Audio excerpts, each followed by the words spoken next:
അപ്പോൾ പ്രിയപ്പെട്ട പ്രേക്ഷകരെ, നല്ല ടെൻഷനുണ്ട്. പ്രവർത്തകർക്ക് മാത്രമല്ല, നേതാക്കൾക്ക് മാത്രമല്ല, നേതാക്കൾക്കൊപ്പം നിൽക്കുന്ന അവരുടെ പ്രവർത്തകർക്കും ചെറിയ ചെറിയ ടെൻഷനും പിരിമുറുക്കവും ഒക്കെയുണ്ട്.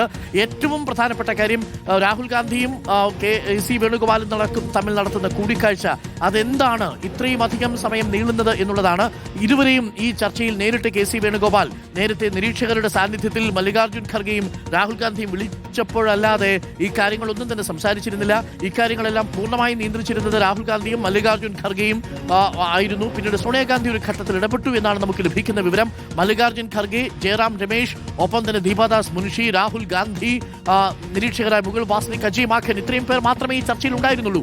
ഇപ്പോൾ ഈ തീരുമാനം എടുത്തതിന് ശേഷം ഇത് ആദ്യമായിട്ടാണ് KC വേണുഗോപാലുമായി രാഹുൽ ഗാന്ധി കൂടിക്കാഴ്ച നടത്തുന്നത്. മുഖ്യമന്ത്രി കസേരയ്ക്ക് വേണ്ടിയുള്ള ഓട്ടത്തിലെ മുൻപന്തിയിൽ നിൽക്കുന്ന 3 പേരിൽ ഏറ്റവും സാധ്യത കൽപ്പിക്കുന്ന KC വേണുഗോപാൽ രാഹുൽ ഗാന്ധിയുമായുള്ള കൂടിക്കാഴ്ച ഏകദേശം 1.25 മണിക്കൂറിലേക്ക് കടക്കുകയാണ്.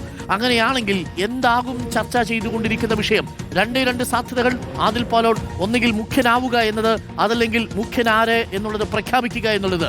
ഇതാണ് ഇപ്പോൾ KC വേണുഗോപാലിനെ രാഹുൽ ഗാന്ധി ഏൽപ്പിച്ചിരിക്കുന്ന ദൗത്യമെന്നാണ് നമ്മൾ മനസ്സിലാക്കുന്നത്. പക്ഷേ KC അല്ലെങ്കിൽ RC വരട്ടെ എന്ന നിലപാടാണ് KC നേരത്തെ എടുത്തിരുന്നതായി നമ്മൾ മനസ്സിലാക്കുന്നത്. ഇനി VD ആണ് വരുന്നതെങ്കിൽ KC ഇതിന് വഴങ്ങുമായിരിക്കും. പക്ഷെ ആദ്യഘട്ടത്തിൽ എന്തുകൊണ്ട് VD വരാൻ പാടില്ല എന്നുള്ളത് വിശദീകരിക്കുകയാണോ, അതല്ല ഇനി എങ്ങനെയാണ് ഈ ചടങ്ങുകൾ നടത്തേണ്ടത്, അതിന്റെ ഭാഗമായിട്ടുണ്ടാകുന്ന പ്രതിഷേധങ്ങൾ, ഇതിനെക്കുറിച്ച് രാഹുൽ ഗാന്ധിയോട് ഇതുവരെയും മനസ്സ് തുറക്കാതിരുന്ന KC വേണുഗോപാൽ മനസ്സ് തുറക്കുന്നു എന്ന് വേണമോ കരുതാൻ? മനസ്സ് തുറന്ന് സമയം ഏകദേശം 2 മണിക്കൂർ ആവുന്നു. ആദിൽ പാലോട് ഒരു വിവരവും പുറത്തു വരുന്നില്ല.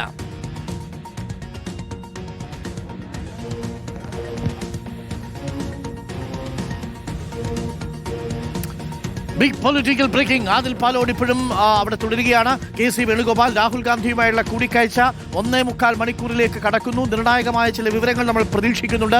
ഇതുവരെയും RC ക്യാമ്പിനോ VD ക്യാമ്പിനോ ഒരു വിവരവും ഹൈക്കമാൻഡിൽ നിന്ന് ലഭ്യമായിട്ടില്ല. ഇപ്പോൾ ആദിൽ പാലോട് 1.25 മണിക്കൂറിലേക്ക് കടക്കുകയാണ്. ഇത് നമ്മൾ പ്രതീക്ഷിച്ചതിനേക്കാൾ വൈകുന്നുണ്ടെന്നാണ് മനസ്സിലാക്കുന്നത്. 1 മണിക്കെങ്കിലും ചാർട്ടേഡ് ഫ്ലൈറ്റ് ഡൽഹിയിൽ നിന്ന് പുറപ്പെട്ടാൽ മാത്രമേ 4 മണിക്കെങ്കിലും തിരുവനന്തപുരത്ത് എത്തിച്ചേരുകയുള്ളൂ. 4 മണിക്കാണ് നിയമസഭാ കക്ഷി യോഗമെങ്കിൽ അതിനു മുമ്പ് തന്നെ നേതാക്കന്മാരെയും കൊണ്ട് ചാർട്ടേഡ് ഫ്ലൈറ്റ് വരണം. ഇനിയും നീണ്ടാൽ ഒരുപക്ഷെ ആ ചാർട്ടേഡ് ഫ്ലൈറ്റും മിസ്സാവും. ഉറപ്പായും അങ്ങനെയാണ്. ഒരുപക്ഷെ അങ്ങനെയാണെങ്കിൽ 12 മണിക്കെങ്കിലും ഇവിടെ നിന്ന് പുറപ്പെടണം എന്നുള്ളതാണ്. ഏറ്റവും കുറഞ്ഞത് 12 മണിക്കെങ്കിലും ഇവിടെ നിന്ന് പുറപ്പെടണം. ഇനി 15 മിനിറ്റ് മാത്രമാണ് പുറപ്പെടാൻ ആ നിലയിൽ ഒരു സമയം ബാക്കിയുള്ളത്.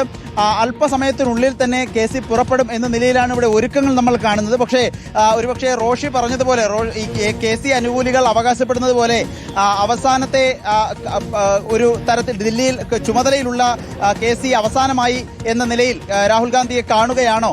ദീർഘകാലമായി ദില്ലിയിൽ ഉണ്ടായിരുന്ന KC ഇനി തിരുവനന്തപുരത്താണ് പോകുന്നത്. അതുകൊണ്ട് ആ നിലയിൽ ഒരു വിടപറച്ചിലാണോ നടക്കുന്നത് എന്നത് സംശയമുണ്ട്. KC അനുകൂലികളുടെ അവകാശവാദം അങ്ങനെയാണ്. അതോ ഈ KC അല്ല എങ്കിൽ തുടർ പ്രവർത്തനങ്ങൾ എങ്ങനെയാണ്?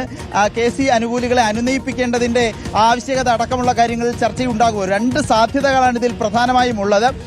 ഏതായാലും ഇപ്പോഴും 1.5 മണിക്കൂറിലേറെ, 1.25 മണിക്കൂർ, 2 മണിക്കൂറിലേക്ക് അടുത്തിരിക്കുന്നു എന്നുള്ളതാണ് ഈ കൂടിക്കാഴ്ച. പെട്ടെന്നായിരുന്നു KC വേണുഗോപാൽ രാഹുൽ ഗാന്ധിയുടെ വസതിയിലേക്ക് എത്തിയത്. എപ്പോഴും ഈ അവസാന സമയത്ത് വരെ, കഴിഞ്ഞ ദിവസം രാഹുൽ ഗാന്ധിയും മല്ലികാർജ്ജുൻ ഖർഗെയും കൂടിക്കാഴ്ച നടത്തുമ്പോൾ വരെ KC തന്നെയായിരുന്നു ഈ ഓട്ടത്തിൽ മുന്നിൽ നിന്നിരുന്നത്. KCയുടെ അവകാശവാദങ്ങൾ ക്ലിയർ ആയിരുന്നു. MLA-മാരുടെ പിന്തുണ അത് തനിക്കൊപ്പമാണ്. അത് ബഹുഭൂരിപക്ഷം 63-ൽ ബഹുഭൂരിപക്ഷം MLA-മാരുടെയും പിന്തുണ തനിക്കൊപ്പമാണ്. മുതിർന്ന നേതാക്കളെ വിളിച്ചപ്പോൾ വർക്കിംഗ് പ്രസിഡന്റുമാർ 3 പേരുടെയും പിന്തുണ, ഷാഫി പറമ്പിൽ, അനിൽകുമാർ, PC വിഷ്ണുനാഥ്, 3 പേരുടെയും പിന്തുണ തനിക്കൊപ്പമാണ് എന്നുള്ളത്. മുതിർന്ന നേതാക്കളെ, മുൻ KPCC അധ്യക്ഷന്മാരെ വിളിച്ചപ്പോഴും അതിലും ഭൂരിപക്ഷ പിന്തുണ, VM സുധീരനെയും K മുരളീധരനെയും ഒഴിച്ചു നിർത്തിയാൽ ഭൂരിപക്ഷ പിന്തുണ വന്നത് KCക്കൊപ്പമാണ്. അങ്ങനെ അത്രയും വലിയ ഭൂരിപക്ഷമുള്ള, മേൽക്കൈയുള്ള, MLA-മാർക്കിടയിൽ സ്വാധീനമുള്ള തന്നെയാണ് പരിഗണിക്കേണ്ടത് എന്ന രൂപത്തിൽ തന്നെയാണ് KCയുടെ ക്യാമ്പുണ്ടായിരുന്നത്, KCയുടെ അവകാശവാദങ്ങൾ ഉണ്ടായിരുന്നത്. ഒരുപക്ഷെ ആ അവകാശവാദങ്ങളെ തള്ളി ജനസമ്മതിക്ക് ഒരു കൈ കൊടുക്കുമോ രാഹുൽ ഗാന്ധി ഹൈക്കമാൻഡ് എന്ന ചോദ്യം ഉയരുന്നുണ്ട്. ഏതായാലും ആ ചർച്ചകൾ തുടരുകയാണ്. ആ ചർച്ചകളുടെ അവസാന ഘട്ടം ഇപ്പോൾ നടക്കുകയാണ്. ഒരുപക്ഷെ 11ാം ദിവസവും ചർച്ച അവസാനിക്കുന്നില്ല എന്ന നിലയിലെത്തി നിൽക്കുന്നു കാര്യങ്ങൾ. ഇതിനു പുറമെ ഈ ദില്ലിയിലെത്തിയ നേതാക്കൾക്ക് പുറമെ AK ആന്റണിയെ സോണിയാഗാന്ധി വിളിച്ചിരുന്നു, പ്രിയങ്ക ഗാന്ധി അഭിപ്രായം പറഞ്ഞിരുന്നു. ആ രൂപത്തിൽ ആകെ കുഴഞ്ഞു മറിഞ്ഞ സ്ഥിതിയിലാണ് ഇന്നലെ ഒരു തീരുമാനത്തിലെത്തി എന്ന് പറഞ്ഞ് ഖാർഗെയും രാഹുലും പിരിഞ്ഞത്. ഇന്നിപ്പോൾ 3 നേതാക്കളെയും വിളിക്കാനുള്ള ചുമതല രാഹുൽ ഗാന്ധിക്കുണ്ടായിരുന്നു. അതിന്റെ ആദ്യഘട്ടം എന്ന നിലയ്ക്ക് KC വേണുഗോപാൽ ഇപ്പോഴും രാഹുൽ ഗാന്ധിയുടെ ഒരു ഒരു കാര്യം അറിയേണ്ടതുണ്ട്. ഇനിയിപ്പോൾ ചാർട്ടേഡ് ഫ്ലൈറ്റ് പുറപ്പെടാൻ 1 മണിക്കൂർ മാത്രമേ ബാക്കിയുള്ളൂ. നോബൽ മാരിക്കാരൻ കൂടിയുണ്ട്. നോബൽ മാരിക്കാരൻ, ഇതുവരെയും ചാർട്ടേഡ് ഫ്ലൈറ്റിൽ യാത്ര ചെയ്യുന്ന യാത്രക്കാരുടെ പട്ടികയിൽ KC വേണുഗോപാൽ ഇല്ല. നിരീക്ഷകർ മാത്രമേ ഉള്ളൂ. അജയ് മാക്കനും മുകുൾ വാസ്നിക്കും ദീപാദാസ് മുൻഷിയും മാത്രമേ ഉള്ളൂ എന്നാണോ മനസ്സിലാക്കുന്നത്? നിരീക്ഷകരും ദീപാദാസ് മുൻഷിയും മാത്രമായിരിക്കുമോ കേരളത്തിലേക്ക് മടങ്ങുക? അങ്ങനെയാണെങ്കിൽ KC ക്യാമ്പിന് ഒരു ആന്റി ക്ലൈമാക്സ് ആണോ ഇപ്പോൾ രാഹുൽ ഗാന്ധി KCയോട് പറഞ്ഞിട്ടുണ്ടാവുക? KC അല്ലേ മുഖ്യമന്ത്രി? ചാർട്ടേഡ് ഫ്ലൈറ്റിൽ KCയുടെ പേര് ഇതുവരെയും വന്നിട്ടില്ല എന്നാണ് മനസ്സിലാക്കുന്നത്. അരുൺ, ആ പേര് ഉൾപ്പെടുത്തുക എന്നത് സാങ്കേതികമായ നടപടിക്രമം മാത്രമാണ്. അതിൽ അധിക പ്രയാസങ്ങൾ ഇല്ല എന്ന് നമുക്ക് അറിയാം. എന്താണെങ്കിലും KC വേണുഗോപാൽ ഇപ്പോഴും രാഹുൽ ഗാന്ധിയുടെ വസതിയിൽ തുടരുന്നു എന്ന് പറയുമ്പോൾ കോൺഗ്രസിന്റെ മുഖ്യമന്ത്രി ആര് എന്ന കാര്യത്തിൽ ഇപ്പോഴും തീരുമാനമായിട്ടില്ല എന്ന് തന്നെയാണ് അതിന്റെ ഉത്തരം. കാരണം ഒറ്റ പേരിലേക്ക് എത്താൻ ഇപ്പോഴും കഴിഞ്ഞിട്ടില്ല എന്ന് തന്നെ വേണം നമുക്ക് അതിൽ നിന്ന് മനസ്സിലാക്കാൻ. കാരണം ഇന്നലെ മുതൽ നടന്ന ചർച്ചകൾക്കൊടുവിൽ ഇന്നലെ ആ പേരിലേക്ക് എത്തി ഇന്നത് പ്രഖ്യാപിക്കും എന്നായിരുന്നു പറഞ്ഞത്. സീൽഡ് കവറിൽ ഈ പേപ്പർ സീൽഡ് കവറിൽ ആക്കിക്കൊണ്ട് സംസ്ഥാനത്തേക്ക് അയക്കും എന്നായിരുന്നു വ്യക്തമാക്കിയത്. അങ്ങനെ ഒരു നടപടി ഒന്നും ഉണ്ടായിട്ടില്ല. ഇതുവരെ ആ പേപ്പർ പ്രിന്റ് ചെയ്തിട്ടില്ല എന്ന് പറയുമ്പോൾ ആരാണ് മുഖ്യമന്ത്രി എന്ന പേരിലേക്ക് ഇതുവരെ ഹൈക്കമാൻഡ് എത്തിയിട്ടില്ല, രാഹുൽ ഗാന്ധി എത്തിയിട്ടില്ല എന്ന് തന്നെ വേണം നമുക്ക് മനസ്സിലാക്കാൻ. അതിന്റെ അവസാനവട്ട ചർച്ചകൾ നടക്കുന്നത്. ഒരുപക്ഷെ KC വേണുഗോപാൽ മുഖ്യമന്ത്രി ആയിരിക്കാം, മറിച്ച് KC വേണുഗോപാലിന്റെ മുഖ്യമന്ത്രി ആകാതെ മാറി നിൽക്കാനുള്ള നിർദ്ദേശമായിരിക്കാം ഒരുപക്ഷെ നൽകുന്നത്. അതുമായി ബന്ധപ്പെട്ട ചർച്ചകൾ തന്നെയാണ് നടക്കുന്നത്. എന്താണെങ്കിലും അക്കാര്യത്തിൽ ഒരു സംശയവുമില്ല.